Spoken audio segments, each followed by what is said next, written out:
الحمد لله رب العالمين والعاقبة للمتقين والصلاة والسلام على سيد الأنبياء والمرسلين أما بعد فأعوذ بالله من الشيطان الرجيم بسم الله الرحمن الرحيم إنما يريد الله ليذهب عنكم الرجس أهل البيت ويطهركم تطهيرا صدق الله العظيم وصدق رسوله النبي الكريم الأمين إن الله وملائكته يصلون على النبي يا أيها الذين آمنوا صلوا عليه وسلموا تسليما مولاي صل وسلم دائما أبدا على حبيبك خير خلق كلهم الصلاة والسلام عليك يا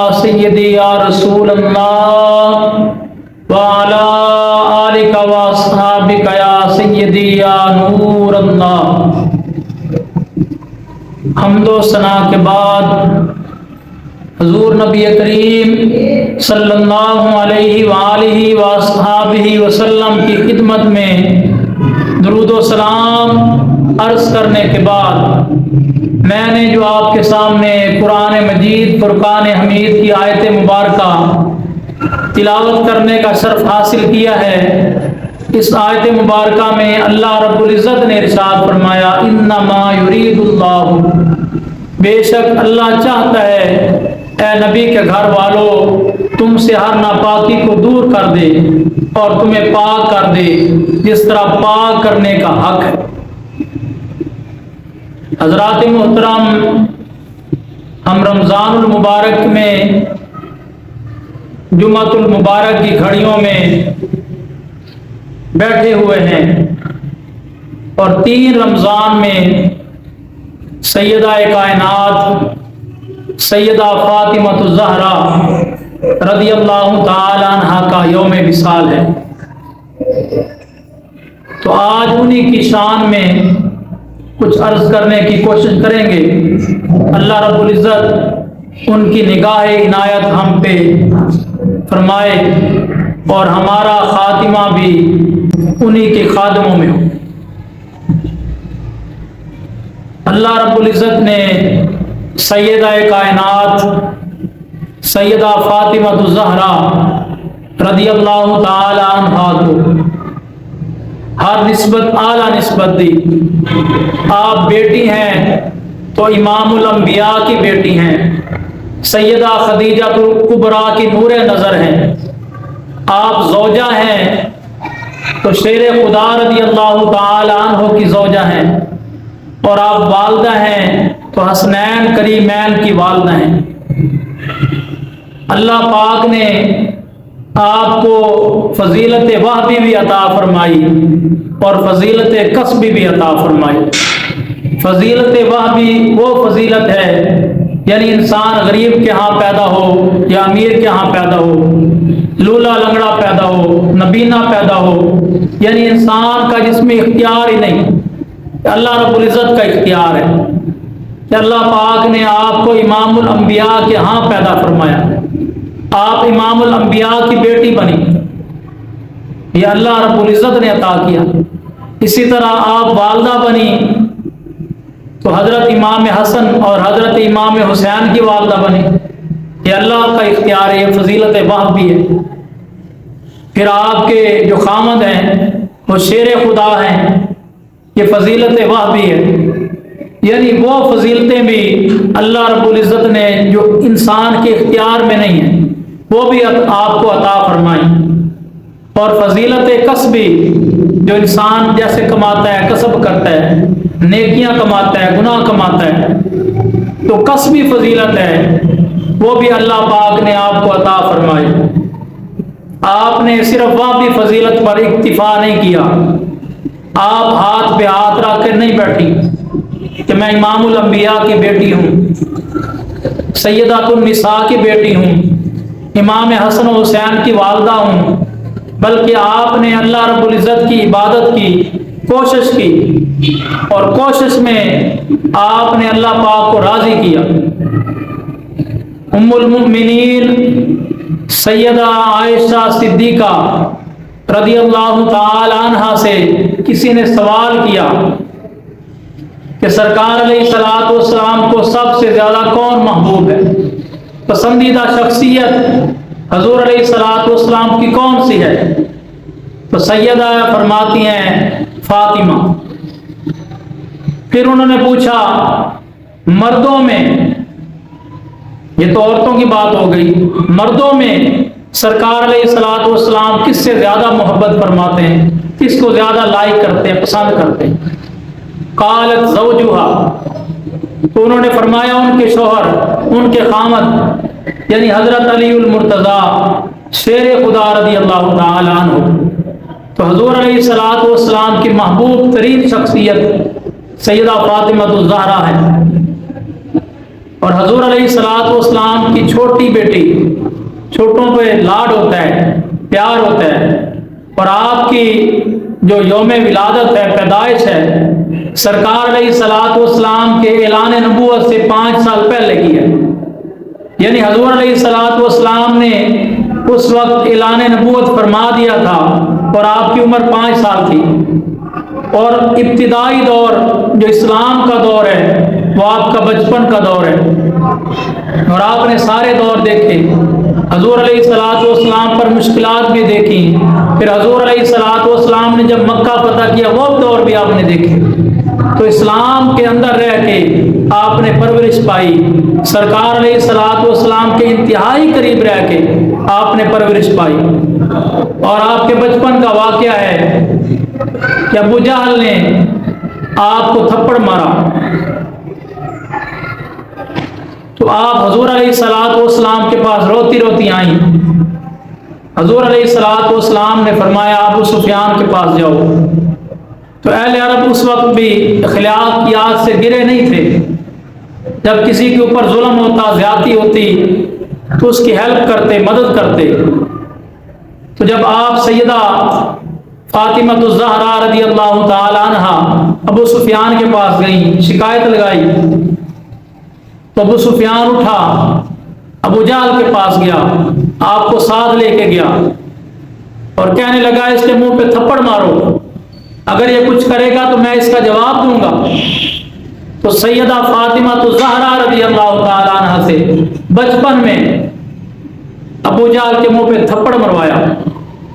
تو آپ آ گئیں، یہ واقعہ سرکار کو پیش کیا، تو حضور علیہ الصلوۃ والسلام نے دعا فرمائی، اے اللہ ابو سفیان کی اس نیکی کو فراموش نہ کرنا، ابو سفیان کی اس نیکی کو بھول نہ جانا۔ یہی وجہ تھی کہ اس وقت ابو سفیان مسلمان نہ تھے، لیکن جب سرکار علیہ الصلوۃ والسلام نے دعا فرمائی تو ابو سفیان حضرت ابو سفیان بن گئے، رضی اللہ تعالی عنہ کا ٹائٹل مل گیا، اللہ ان پہ راضی ہو گیا۔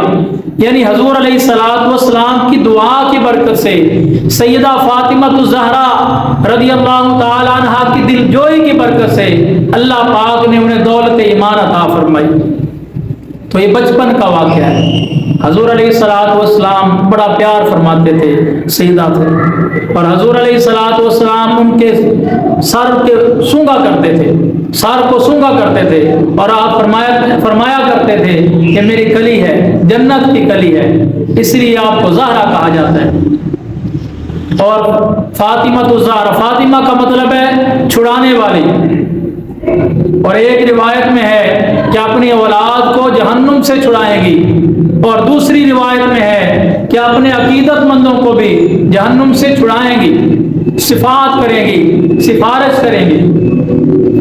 تو اس سلسلے میں علماء نے لکھا کہ کسی بندے کا اگر کوئی کام رکا ہو، کوئی رکاوٹ آ جائے، کوئی پریشانی آ جائے، حالات ایسے بن جائیں کہ اس کا حل نہ ہوتا ہو، تو اسے چاہیے کہ 2 رکعت نفل پڑھے، وضو کرے، تازہ غسل کرے، وضو کرے اور 2 رکعت نفل پڑھے، اور ان نفلوں کا ثواب سیدہ خیر النساء سیدہ فاطمہ الزہرا رضی اللہ تعالی عنہا کی بارگاہ میں پیش کرے اور عرض کرے کہ آپ میری بابا جان سے سفارش کروائیں کہ میرا یہ کام رکا ہوا ہے، یہ کام حل ہو جائے۔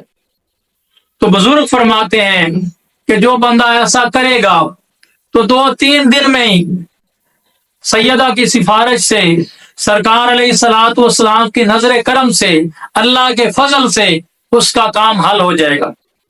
اور بزرگ فرماتے ہیں ہمارا یہ تجربات ہیں، مشاہدات ہیں، ہم نے کتنی بار ایسا کیا ہے اور اللہ نے ہم پہ کرم کیا ہے۔ اور سیدہ کائنات وہ ذات ہیں جنہوں نے اللہ رب العزت کو یاد کیا، اللہ کی بارگاہ میں عبادت کی، ریاضت کی، اپنے گھر کے کام خود کیے۔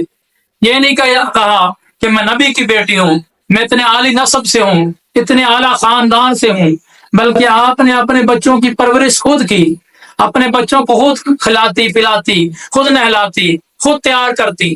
آپ کی خادمہ نہ تھی، خود چکی پیستی، خود مشق سے پانی بھر کے لاتی۔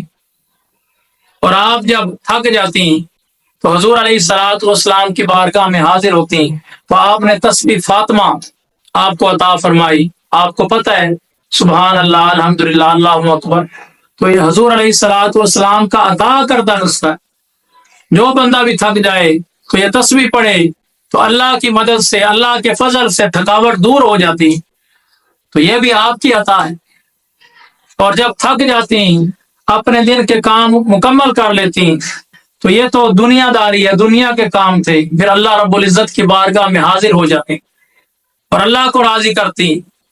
اور روایات میں آتا ہے کہ ایک رات میں 1000 رکعت نفل ادا فرماتی، اور جب نفل ادا کر لیتی تو پھر ایک سجدہ کرتی، اور اتنا لمبا سجدہ ہوتا یہاں تک کہ فجر کی اذان ہو جاتی، اور آپ اللہ رب العزت کی بارگاہ میں عرض کرتی، اے باری تعالیٰ ایسی رات بنا کہ نبی کی بیٹی فاطمہ کھل کے تیری عبادت کر لے، اس کا ایک سجدہ بھی پورا نہیں ہوتا۔ سردیوں کی راتیں بڑی لمبی راتیں ہوتی ہیں، تو سردیوں کی راتوں میں بھی آپ کی سجدہ پورا نہ ہوتا، آپ اللہ رب العزت کی بارگاہ میں جھکی رہتی۔ تو آپ ہماری ماؤں بہنوں کے لیے ایک نمونہ ہیں، ایک آئیڈیل ہیں۔ آپ نے اپنے گھر کے کام بھی کیے، اپنے بچوں کی پرورش کی، اپنے خامد کی دیکھ بھال کی، اپنے گھر کو بھی سنبھالا، اور اللہ رب العزت کی بارگاہ میں بھی جھکتی رہی۔ اور آپ کی تربیت ہے۔ حضور علیہ الصلوۃ والسلام نے پوچھا کہ عورت کس جگہ پہ زیادہ خوبصورت ہے، کس جگہ پہ زیادہ سیف ہے؟ تو آپ فرماتی ہیں اپنے گھر میں، اپنی 4 دیواری میں وہ زیادہ خوبصورت ہے، وہ اللہ رب العزت کے زیادہ قریب ہے۔ اور ایک مسئلہ بھی ہے، علماء فرماتے ہیں کہ عورت اگر چھت پہ نماز پڑھے تو اس کا کیا اجر ہے، عورت اگر اپنے صحن میں نماز پڑھے تو اس کا کیا اجر ہے، عورت اپنے اگر گھر میں کمرے میں نماز پڑھے تو اس کا کیا اجر ہے۔ تو علماء فرماتے ہیں عورت جتنی چھپ کے نماز پڑھے گی، یعنی چھت والی نماز سے صحن کی نماز زیادہ افضل ہے، اور صحن والی نماز سے اپنے گھر کے کمرے میں جو زیادہ آگے کمرہ ہے اس میں جو اس نے نماز پڑھی ہے اس نماز کا زیادہ اجر و ثواب ہے۔ تو سیدہ کائنات نے یہ بتایا اور آپ نے پردے کا حکم دیا، اور کل قیامت کے دن بھی اللہ رب العزت کی طرف سے منادی ندا کرے گا، اے اہل محشر اپنی گردنیں جھکا لو، اپنی نظریں جھکا لو، نبی کی بیٹی فاطمہ گزرنے والی ہے۔ اور روایات میں آتا ہے کہ 70 حوریں حضور علیہ الصلوۃ والسلام کی بیٹی ان 70 حوروں کے جھرمٹ میں گزر جائے گی۔ اور دوسری روایت میں آتا ہے کہ 1-2 چادریں ہوں گی، آپ چادر میں لپٹی ہوں گی اور جنت کے ہجوم سے اہل محشر سے گزر جائیں گی۔ تو قیامت کے دن بھی آپ کو پردے کے ساتھ گزارا جائے گا، کیونکہ آپ نے دنیا میں بھی پردے سے بے پردگی نہیں فرمائی، آپ پردے سے نہیں ہٹی، آپ نے پردے کو ترک نہیں فرمایا۔ تو آپ کے خدمت خلق کا بھی جذبہ تھا کہ کبھی بھی کوئی بندہ مجبور ہوتا، کسی کو کوئی حاجت ہوتی، تکلیف ہوتی، آپ خود چلی جاتی۔ ایک یہودی جو ابھی مسلمان ہوئے تھے، ان کے خاندان والوں نے بائیکاٹ کر دیا، اچانک ان کی بیوی فوت ہو گئی، تو کوئی بھی ان کی تعزیت کے لیے نہیں آیا، کوئی بھی ان کے پاس نہیں آیا، اور کسی نے بھی ان کی بیوی کو غسل نہیں دیا۔ تو سیدہ کائنات کو جب یہ خبر پہنچی تو آپ رات کی اندھیرے میں، تاریکی میں اپنی خادمہ کے ساتھ گئیں اور خود جا کے اس عورت کو غسل دیا، کفن پہنایا، اور اسے تسلی دی کہ ہم مسلمان تمہارے ساتھ ہیں۔ یعنی خود آپ نے ہر کام کیا اور حضرت امام حسن و حسین کی تربیت کی. اور علامہ اقبال فرماتے ہیں اگر شریعت حائل نہ ہوتی تو میں سیدہ فاطمہ الزہرا رضی اللہ تعالی عنہ کی قبر کا طواف کرتا.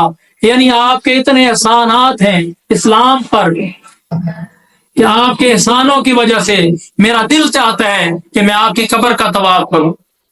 اگر شریعت حائل نہ ہوتی تو ہر بندے نے حضرت فاطمہ الزہرا رضی اللہ تعالی عنہ کی بارگاہ میں نذرانہ عقیدت پیش کیا. ہر بندے نے عقیدت کا اظہار کیا. اور سرکار علیہ الصلوۃ والسلام کا فرمان ہے فاطمہ میرے جگر کا ٹکڑا ہے، فاطمہ میرے گوشت کا ٹکڑا ہے. جس نے فاطمہ کو تکلیف دی اس نے مجھ کو تکلیف دی، اور جس نے فاطمہ کو راضی کیا اس نے مجھ محمد کو راضی کیا. تو سیدہ فاطمہ الزہرا رضی اللہ تعالی عنہ کی بہت زیادہ خدمات ہیں، تعلیمات ہیں. اللہ پاک ہماری ماؤں بہنوں کو آئیڈیل بنانے کی اگر توفیق دے تو سیدہ فاطمہ الزہرا رضی اللہ تعالی عنہ کو آئیڈیل بنائے، آپ کے نقش قدم پر چلنے کی توفیق دے. اور ان کا جب خاتمہ ہو تو انہیں کے کنیزوں میں ہماری ماؤں بہنوں کا خاتمہ ہو، قیامت کے دن اٹھیں. اللہ پاک سمجھنے اور سیدہ فاطمہ الزہرا رضی اللہ تعالی عنہ کے نقش قدم پر چلنے کی توفیق عطا فرمائے.